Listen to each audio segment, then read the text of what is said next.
ਤਾਂ ਵੱਡੀ ਖਬਰ ਦਾ ਰੁਖ ਕਰਦੇ ਹਾਂ। ਇੱਕ ਪਾਸੇ ਕਿਸਾਨਾਂ ਦਾ ਅੰਦੋਲਨ ਲਗਾਤਾਰ 47ਵੇਂ ਦਿਨ ਦੇ ਵਿੱਚ ਦਾਖਲ ਹੋ ਗਿਆ ਤਾਂ ਦੂਜੇ ਪਾਸੇ ਖੇਤੀ ਕਾਨੂੰਨਾਂ ਅਤੇ ਕਿਸਾਨ ਅੰਦੋਲਨ ਤੇ ਅੱਜ ਸੁਪਰੀਮ ਸੁਣਵਾਈ ਹੋਣ ਜਾ ਰਹੀ ਹੈ।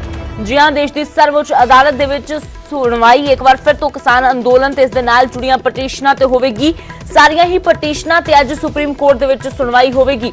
ਚੀਫ ਜਸਟਿਸ ਬੋਬਡੇ ਦੀ ਅਗਵਾਈ ਵਾਲੀ ਬੈਂਚ ਇਸ ਪੂਰੇ ਮਾਮਲੇ ਦੀ ਸੁਣਵਾਈ ਕਰੇਗੀ ਤੇ ਕਿਸਾਨ ਜਥੇਬੰਦੀਆਂ ਵੀ ਕੋਰਟ ਦੇ ਵਿੱਚ ਆਪਣਾ ਪੱਖ ਮਜ਼ਬੂਤੀ ਦੇ ਨਾਲ ਰੱਖਣ ਦੇ ਲਈ ਤਿਆਰ ਨੇ। ਉਧਰ ਦਿੱਲੀ ਦੇ ਬਾਰਡਰਾਂ ਤੇ 47 ਦਿਨਾਂ ਤੋਂ ਲਗਾਤਾਰ ਕਿਸਾਨਾਂ ਦਾ ਅੰਦੋਲਨ ਜਾਰੀ ਹੈ।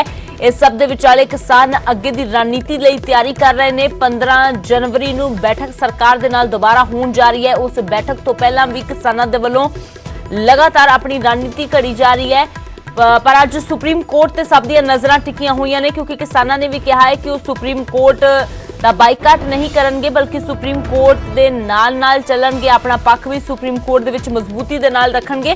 ਪਰ ਕੀ ਸੁਪਰੀਮ ਕੋਰਟ ਦੇ ਵਿੱਚ ਇਸ ਮਸਲੇ ਦਾ ਕੋਈ ਸੁਪਰੀਮ ਹੱਲ ਨਿਕਲੇਗਾ? ਇਸ ਤੇ ਅੱਜ ਸਭ ਦੀਆਂ ਨਜ਼ਰਾਂ ਟਿਕੀਆਂ ਹੋਈਆਂ ਨੇ। ਸਰਕਾਰ ਨੂੰ ਕੀ ਕੋਈ ਆਦੇਸ਼ ਸੁਪਰੀਮ ਕੋਰਟ ਦੇ ਵੱਲੋਂ ਦਿੱਤੇ ਜਾਂਦੇ ਨੇ ਜਾਂ ਫਿਰ ਕਿਸਾਨਾਂ ਨੂੰ ਕੋਈ ਆਦੇਸ਼ ਦਿੱਤੇ ਜਾਂਦੇ ਨੇ ਕਿਉਂਕਿ ਲਗਾਤਾਰ 47 ਦਿਨਾਂ ਤੋਂ ਕਿਸਾਨ ਜੋ ਨੇ ਦਿੱਲੀ ਦੇ ਬਾਰਡਰਾਂ ਤੇ ਡਟੇ ਹੋਏ ਨੇ।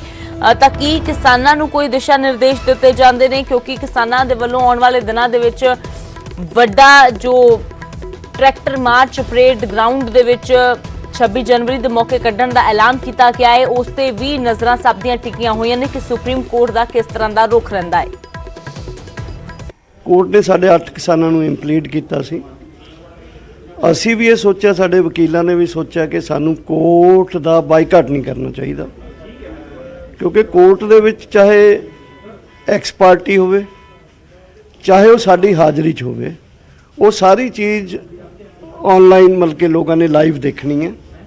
ਨੰਬਰ 1। ਨੰਬਰ 2, ਅਸੀਂ ਅਗਰ ਐਕਸ ਪਾਰਟੀ ਵੀ ਹੋ ਜਾਂਦਾ ਤਾਂ ਵੀ ਸਾਨੂੰ ਉਹ ਫੈਸਲਾ ਉਵੇਂ ਹੀ ਆਉਣਾ ਜੇ ਸਾਡੇ ਵਕੀਲਾਂ ਦੀ ਹਾਜ਼ਰੀ 'ਚ ਹੁੰਦਾ ਤਾਂ ਵੀ। ਇਸ ਲਈ ਸਾਨੂੰ ਆਪਣੇ ਆਰਗੂਮੈਂਟ ਦੇ ਕੇ, ਸਾਨੂੰ ਆਪਣੇ ਇਸ਼ੂਜ਼ ਦੱਸ ਕੇ, ਸਾਨੂੰ ਆਪਣਾ ਅੰਦੋਲਨ ਬਾਰੇ ਦੱਸ ਕੇ ਅਵਗਤ ਕਰਾਉਣਾ ਚਾਹੀਦਾ ਸੁਪਰੀਮ ਕੋਰਟ ਨੂੰ ਚੰਗੀ ਤਰ੍ਹਾਂ, ਤਾਂ ਜੋ ਸਾਰੀ ਦੁਨੀਆ ਦੇ ਸਾਹਮਣੇ ਇਹ ਸੁਪਰੀਮ ਕੋਰਟ ਦੇ ਅੰਦਰ ਜਿਹੜੀ ਡਿਸਕਸ਼ਨ ਹੁੰਦੀ ਹੈ, ਜੋ ਸਾਡੇ ਮੁੱਦੇ ਮਸਲੇ ਨੇ ਉਹਨਾਂ ਦੀ ਜਾਣਕਾਰੀ ਸੀ ਉਸ ਦਿਨ ਵੀ ਲਾਈਵ ਦੁਨੀਆ ਨੂੰ ਦੱਸ ਸਕੀਏ।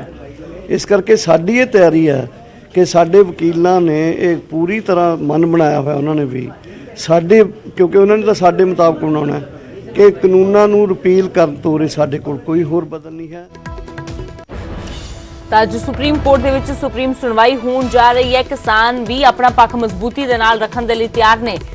सुशील पांडे मेरे सहयोगी दिल्ली तो ज्यादा जानकारी लिए जुड़े ने। तो सुशील, आज की ये सुनवाई काफी अहम है कि क्या सुप्रीम कोर्ट के जरिए कोई सुप्रीम हल इस मसले का निकलेगा क्योंकि बातचीत तो लगातार फेल साबित हो रही है किसानों और सरकार के दरमियान। फिलहाल क्या कुछ जानकारी, कितने बजे सुनवाई शुरू होने जा रही है? जी देखिए, अमृत, साफ तौर से इस पूरे मामले पर जो सुनवाई आज होने वाली है, जैसा आप कह भी रही थी, आज की सुनवाई बेहद अहम होगी। सबसे महत्वपूर्ण बात इस पूरे मामले में ये भी है अमृत की सरकार के साथ किसानों के साथ जो बातचीत हो रही है उसका कोई नतीजा नहीं निकल रहा है। लिहाजा इसलिए सुप्रीम कोर्ट इस पूरे मामले पर जो सुनवाई हो रही है वो भी अहम होगी।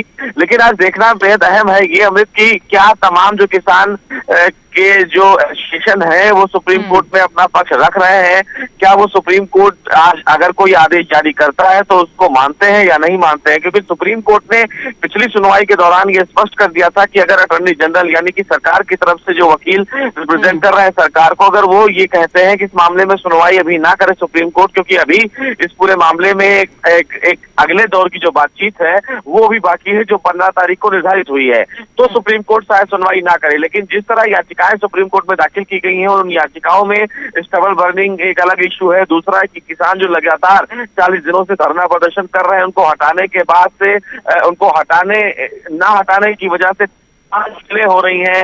3500 करोड़ का जो अर्थव्यवस्था है उसका नुकसान हो रहा है।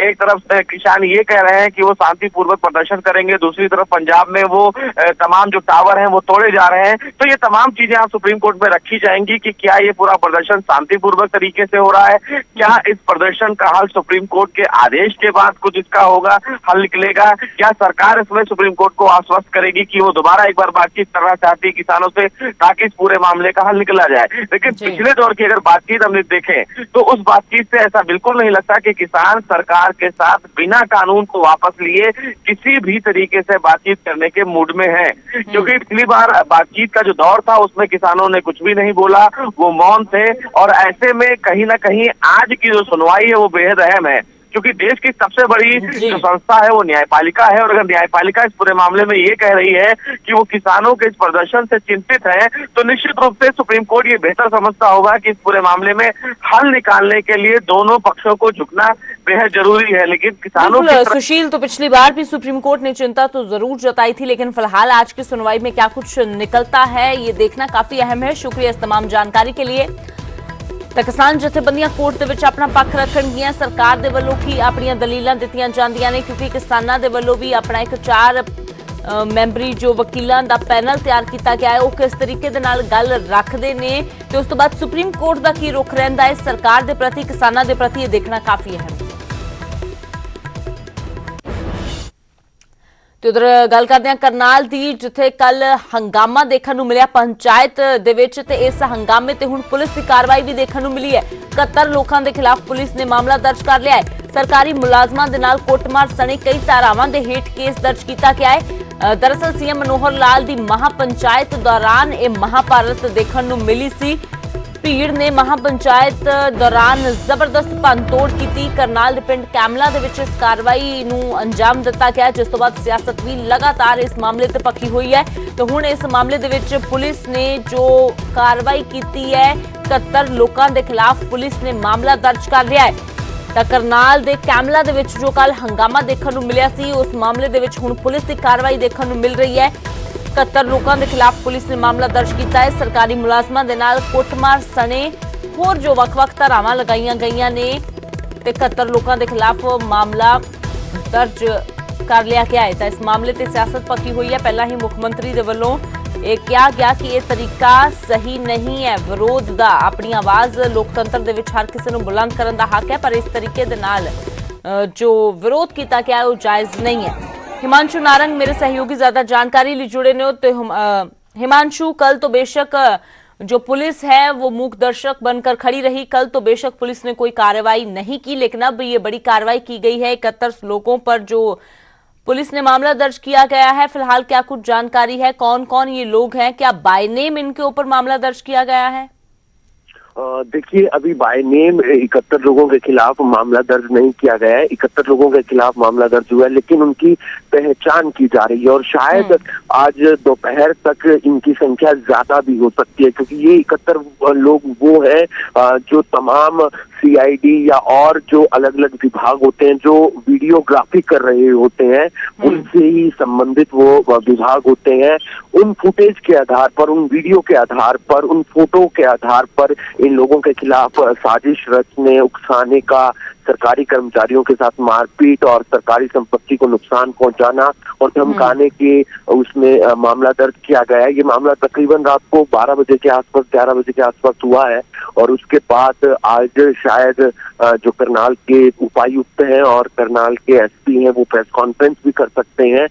तो कहीं ना कहीं जिस तरीके से कल हंगामा देखने को मिला, प्रदर्शनकारी जब वहां पर पहुंचे तो उन्होंने मंच के पास पहुंचकर जो पोस्टर लगा हुआ था, जो पोडियम वहां पर लगा हुआ था, तमाम कुर्सियां थी, गमले थे, तो उन्हें तोड़ दिया था। तो कहीं ना कहीं विरोध करने का जो तरीका होता है वो गलत था। इसलिए सरकार ने भी अपने बयानों में ये कहा, चाहे वो ओम प्रकाश धनखड़ हो या हरियाणा के मुख्यमंत्री मनोहर लाल खट्टर हो, कि विरोध कोई भी कर सकता है। लोकतंत्र में विरोध करने का अधिकार सबको है, लेकिन ये तरीका गलत था। हिमांशु, तो इस तरीके पर सवाल जरूर उठाए जा रहे हैं कि जिस तरीके से इस तरह सरकारी संपत्ति को नुकसान पहुंचाया गया है। शुक्रिया फिलहाल इस तमाम जानकारी के लिए।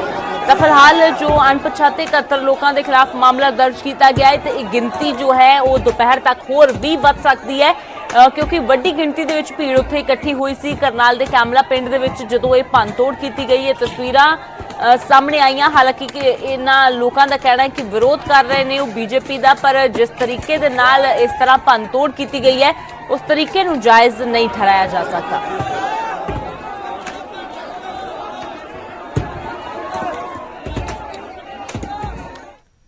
ਤੇ ਉਧਰ ਕਰਨਾਲ 'ਚ ਹੋਏ ਹੰਗਾਮੇ ਦੀ ਕਿਸਾਨ ਆਗੂ ਗੁਰਨਾਮ ਸਿੰਘ ਝਡੂਣੀ ਨੇ ਜ਼ਿੰਮੇਵਾਰੀ ਲਈ ਹੈ। ਝਡੂਣੀ ਨੇ ਕਿਹਾ ਕਿ ਅੱਗੇ ਵੀ ਇਸੇ ਤਰ੍ਹਾਂ ਵਿਰੋਧ ਜਾਰੀ ਰਹਿਣਗੇ। ਉਧਰ ਸੀਐਮ ਮਨੋਹਰ ਲਾਲ ਖੱਟਰ ਨੇ ਵੀ ਦੋ ਟੋਕ ਕਿਹਾ ਕਿ ਕਿਸੇ ਵੀ ਕੀਮਤ ਤੇ खेती कानून ਤਾਂ वापस नहीं लाए जाएंगे। हाँ, मैं भी सीधे तौर पर ही कह रहा हूँ कि हाँ, मैं नहीं कराया है और जहाँ आगे करेंगे वहाँ भी करवाएंगे, क्योंकि मुख्यमंत्री जी ये बयान दे रहे हैं कि हरियाणा के किसान आंदोलन में है ही नहीं, किसानों के फायदे में है, ये कह रहे हैं। वो किसान पंचायत इसलिए कर रहे हैं कि आंदोलन के दौरान किसान पंचायत करके इस आंदोलन को तोड़ा जाए। इसलिए हमने फैसला लिया है कि ना तो हमारी पुलिस से दुश्मनी है, ना हमारा अफसरों से विरोध है।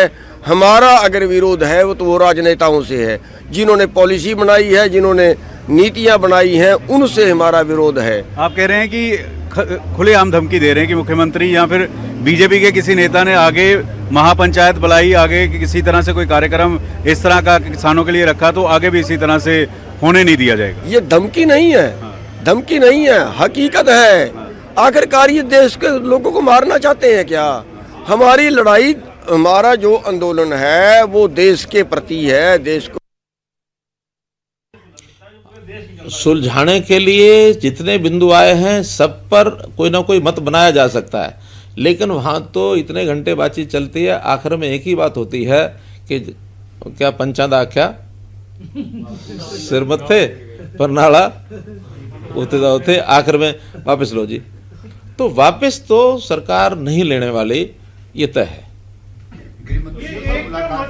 राज्य सरकार को छोड़ दिया जाए ऐसे, तो आपको लगता है उचित है कि राज्य सरकार वो तो अगर बातचीत में ये विषय निकलता है तो कोई दिक्कत नहीं है।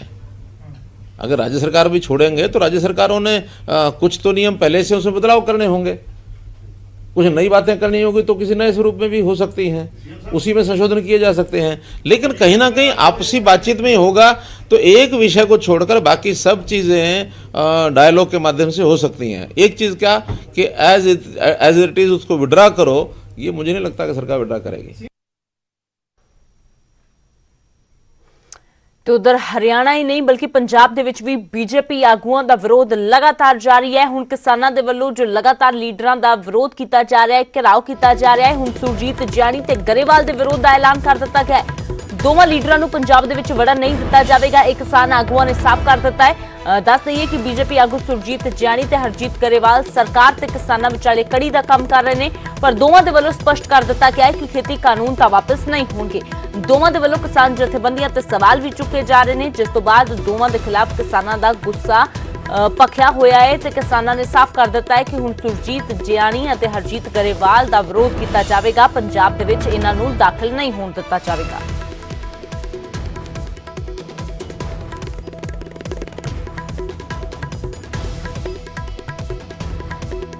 ਜੀਤ ਗਰੇਵਾਲ ਨੇ ਤੇ ਸੁਰਜੀਤ ਕੁਮਾਰ ਜਾਣੀ ਨੇ ਪੰਜਾਬ ਦੇ ਕਿਸਾਨਾਂ ਤੇ ਉਹਨਾਂ ਦੇ ਲੀਡਰਾਂ ਬਾਰੇ ਜਿੰਨੀ ਜ਼ਹਿਰ ਉਗਲੀ ਆ ਤੇ ਗੰਦ ਬਕਿਆ, ਉਹ 'ਚ ਸਾਨੂੰ ਗੁੱਸਾ ਨਹੀਂ ਆਊਗਾ। ਅਸੀਂ ਅੱਜ ਫੈਸਲਾ ਕੀਤਾ, ਇੱਥੋਂ ਫੈਸਲਾ ਕਰਕੇ ਇਹ ਦਿੱਤਾ ਹੈ ਕਿ ਪੰਜਾਬ ਦੇ ਲੋਕਾਂ ਨੂੰ ਸੱਦਾ ਦਿੱਤਾ ਕਿ ਇਸ ਕਿਸਮ ਦਾ ਮਾਹੌਲ ਬਣਾਓ ਪੰਜਾਬ ਦੇ ਅੰਦਰ ਕਿ ਦੋਨੋਂ ਬੰਦੇ ਨੇ, ਜਿਹੜੇ ਹਰਜੀਤ ਗਰੇਵਾਲ ਤੇ ਸੁਰਜੀਤ ਕੁਮਾਰ ਜਾਣੀ ਜਿਹੜੇ ਨੇ, ਇਹ ਪੰਜਾਬ ਦੇ ਵਿੱਚ ਰੁਕ ਨਾ ਸਕਣ, ਰਹਿ ਨਾ ਸਕਣ। ਸੋ ਇਹ ਜਿਹੜੇ ਅਸੀਂ ਸੱਦੇ ਦਿੰਦੇ ਹਾਂ, ਇਹਦੇ ਪਿੱਛੇ ਇਹ ਹੈ ਕਿ ਸਾਡਾ ਉਹਨਾਂ ਪ੍ਰਤੀ ਗੁੱਸਾ ਹੈ। ਪੰਜਾਬ ਦਾ ਉਹ ਪਾਣੀ ਪੀਂਦੇ ਨੇ, ਸਾਡਾ ਅਨਾਜ ਖਾਂਦੇ ਨੇ, ਉੱਥੇ ਦੀ ਆਬੋ ਹਵਾ 'ਚ ਰਹਿੰਦੇ ਨੇ, ਫਿਰ ਪੰਜਾਬੀ ਕਿਸਾਨਾਂ ਦਾ ਤੇ ਪੰਜਾਬ ਦਾ ਵਿਰੋਧ ਕਰਦੇ ਨੇ। ਇਹ ਮੈਂ ਚੀਜ਼ ਗੱਲ ਸਮਝਣੀ ਚਾਹੂੰਗਾ ਕਿ ਕਿਸ ਤਰ੍ਹਾਂ ਦਾ ਫੈਸਲਾ ਔਰ ਕਿਵੇਂ ਇੰਪਲੀਮੈਂਟ ਕਰਨਾ ਹੈ ਕਿ ਇਹਨਾਂ ਦੋਵਾਂ ਦਾ ਪੰਜਾਬ ਦੇ ਵਿੱਚ ਸਿੱਧੇ ਤੌਰ ਤੇ ਵਿਰੋਧ ਹੋਵੇ ਔਰ ਇਹਨਾਂ ਦਾ ਰਹਿਣਾ ਮੁਸ਼ਕਲ ਹੋਵੇ, ਉਹ ਥੋੜਾ ਬਰੀਫ ਕਰਿਓ ਕਿ ਉਹ ਕਿਸ ਤਰ੍ਹਾਂ ਦਾ ਫੈਸਲਾ। ਨਹੀਂ, ਉਹ ਦੇਖੋ, ਅਸੀਂ ਫੈਸਲਾ ਉਹਨਾਂ ਨੂੰ ਇਸ ਕਿਸਮ ਦਾ ਦਿੱਤਾ ਹੈ, ਜਿਵੇਂ ਅੱਜ ਖੱਟਰ ਨੂੰ ਉੱਤਰ ਨਹੀਂ ਦਿੱਤਾ, ਤਾਂ ਅਸੀਂ ਇਹ ਸੱਦਾ ਦਿੱਤਾ ਵੀ ਸੁਰਜੀਤ ਕੁਮਾਰ ਜਾਣੀ ਜਾਂ ਹਰਜੀਤ ਗਰੇਵਾਲ ਜਿੱਥੇ ਵੀ ਜਾਂਦੇ ਨੇ ਕੋਈ ਪ੍ਰੋਗਰਾਮ ਕਰਨ ਲਈ, ਉਹਨਾਂ ਦਾ ਵਿਰੋਧ ਕਰੋ, ਉਹਨਾਂ ਦੇ ਖਿਲਾਫ ਪ੍ਰਸਾਰ ਤੇਜ਼ ਕਰੋ, ਉਹਨਾਂ ਦੇ ਆਲੇ ਦੁਆਲੇ ਉਹਨਾਂ ਨੂੰ ਕਹੋ, ਲੋਕਾਂ ਨੂੰ ਕਿ ਆਪਣੇ ਪੰਜਾਬ ਦੇ, ਦੇਸ਼ ਦੇ ਕਿਸਾਨਾਂ ਦੇ ਵਿਰੋਧੀ ਨੇ, ਲੋਕਾਂ ਦੇ ਵਿਰੋਧੀ ਨੇ, ਤਾਂ ਜੋ ਉਸ ਆਬੋ ਹਵਾ 'ਚ ਉਹਨਾਂ ਨੂੰ ਲੱਗੇ ਕਿ ਇੱਥੇ ਤਾਂ ਸਾਨੂੰ ਰਹਿਣਾ ਬਹੁਤ ਔਖਾ ਹੋ ਗਿਆ ਤੇ ਉਹ ਯਾਨੀ ਲੁਕ ਕੇ ਰਹਿਣ ਉੱਥੇ। ਹੁਣ ਗੱਲ ਕਰਦੇ ਹਾਂ ਕੋਰੋਨਾ ਦੀ। ਕੋਵਿਡ-19 ਮਹਾਮਾਰੀ ਨੇ ਆਪਸੀ ਨਿਰਭਰਤਾ ਦੀ ਭਾਵਨਾ ਨੂੰ ਮਜ਼ਬੂਤ ਕੀਤਾ ਹੈ, ਜਿਸ ਨਾਲ ਪੂਰਾ ਦੇਸ਼ ਇਸ ਮੁਸੀਬਤ ਦਾ ਇਕਜੁੱਟ ਹੋ ਕੇ ਮੁਕਾਬਲਾ ਕਰ ਸਕੇ। ਵੈਕਸੀਨੇਸ਼ਨ ਦੇ ਐਲਾਨ ਤੋਂ ਬਾਅਦ ਹੁਣ ਜ਼ਰੂਰਤ ਹੋਵੇਗੀ ਕਿ ਅਸੀਂ ਆਪਣੇ ਆਪ ਮੋਹਰੀ ਯੋਗਦਾਨ ਦਈਏ, ਜਿਸ ਦੇ ਨਾਲ ਅਸੀਂ ਇੱਕੋ ਸਮੇਂ ਵਾਇਰਸ ਨੂੰ ਹਰਾਉਣ ਦੇ ਲਈ ਕਦਮ ਅੱਗੇ ਵਧਾ ਸਕੀਏ। ਨੈਟਵਰਕ 18 ਇਸ ਮੁਹਿੰਮ ਦੇ ਵਿੱਚ ਹਰ ਕਦਮ ਤੇ ਤੁਹਾਡੇ ਨਾਲ ਹੋਵੇਗਾ।